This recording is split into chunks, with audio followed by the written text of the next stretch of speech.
Shalom Ouvracha. Un petit conseil, une petite ségoula, petite aide avec l'aide de Dieu. Essayez de changer un petit peu les esprits.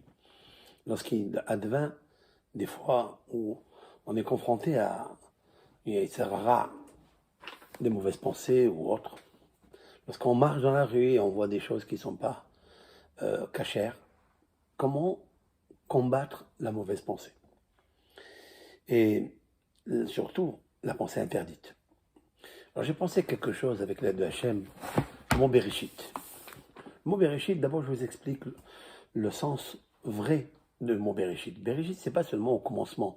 Bereshit, au commencement, l'Éternel a créé le monde, le ciel, la terre, les êtres humains, etc. Non, le mot Bereshit, si la Torah a choisi ce mot et pas un mot qui est familier dans le texte en hébreu, Mikodem, au début, ou Mithila, au début, au commencement, ben elle aurait pu choisir ça. Non.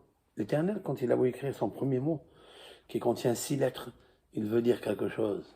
Il veut donner dans ce mot une ségoula, une force. J'ai pensé à quelque chose. Du fait que le mot Réchit, ça veut dire les prémices, c'est la sagesse, c'est-à-dire la Torah. Aussi, c'est la Teshuvah, c'est-à-dire la repentance. Car la repentance a été créée avant le monde. Autrement dit que l'Éternel a créé déjà le remède avant de créer l'homme, lorsqu'il sait qu'il va fauter, puisque la Torah témoigne qu'il va fauter. Quand même Dieu lui dit, c'est pas grave, je vais créer la Teshuvah.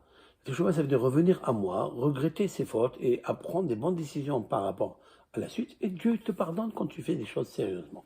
Ça veut dire, en fait, le mot sagesse, il est accompagné avec le mot Teshuvah. D'accord? Donc ça, c'est la Teshuvah. Et encore, il y a quelque chose de très, très important. C'est que Israël, c'est aussi Réchit. Israël, je m'adresse juste à ma communauté, bien sûr, et bien sûr, tout celui qui veut profiter de ce cours, que le mot Israël, en lui-même, il a une force très puissante, parce qu'il est aussi les prémices. C'est le prémisse, ça veut dire que c'est le peuple élu, comme il est marqué dans la Torah. La Torah, c'est marqué dans l'Exode. Béni Bechori Israël, mon fils premier-né. Moïse, Moshe, il dit au Pharaon, vas-tu renvoyer, vas-tu laisser partir mon peuple qui est mon premier-né?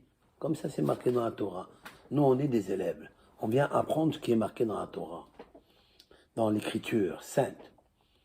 Donc, si je prends le mot, 3 fois le mot Bereshit, aux correspondances que je viens de vous dire, c'est-à-dire Bereshit, la sagesse, la Torah, Israël et la Teshuvah, alors quand il me vient des idées très mauvaises, il faut que je prenne cette main-là, je la passe sur le front et je dis 3 fois le mot Bereshit.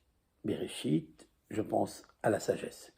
Bereshit, je pense à Israël. Et Bereshit, je pense à la Teshuvah. Vous allez voir combien vous frottez votre main chaque fois que vous sortez de votre bouche le mot Bereshit. Bereshit, Bereshit, Bereshit. Et alors, qu'est-ce que ça fait? Lorsque cette force négative, qui s'appelle la Hetsonite, la Klippa, l'écorce, l'ordure, on l'appelle l'ordure parce qu'elle vient nous rabaisser, nous faire des choses qui après on sent qu'on n'est pas bien, même je vais dire qu'on pue, parce que des fois on se sent que on a fait des choses exécrables, abominables. Eh bien, vous savez comment on l'a détruit ce feu-là, négatif? Par le mot Bereshit. Pourquoi? Parce que dans le Zohar, et c'est ça la grandeur de la Torah, le mot Bereshit est la dichotomie de Berit Esh. Il y a 6 lettres. Bereshit, vous avez la lettre Bet, Resh, Yud, Tav, c'est Berit. Berit, c'est l'alliance.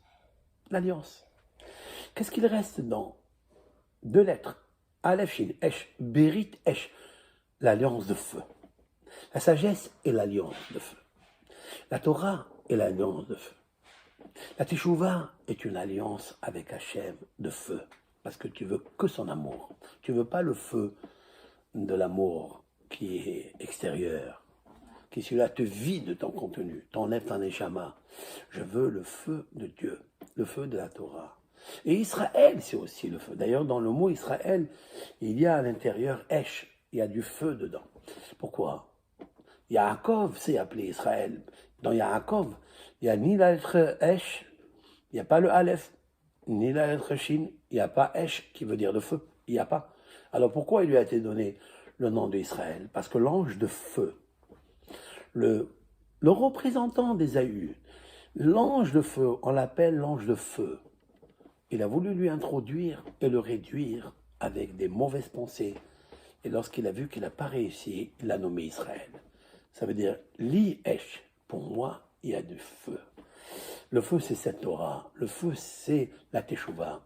Donc, à nous, quand il arrive, des fois, des mauvaises pensées, avant de dormir, par exemple, eh bien, vous prenez ce bras droit, cette main droite, et vous faites comme ça. Bereshit, Bereshit, Bereshit.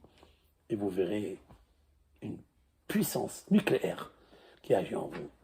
Et vous allez vous sentir bien et dormir convenablement. Bonne nuit. Kol Tov Lachem.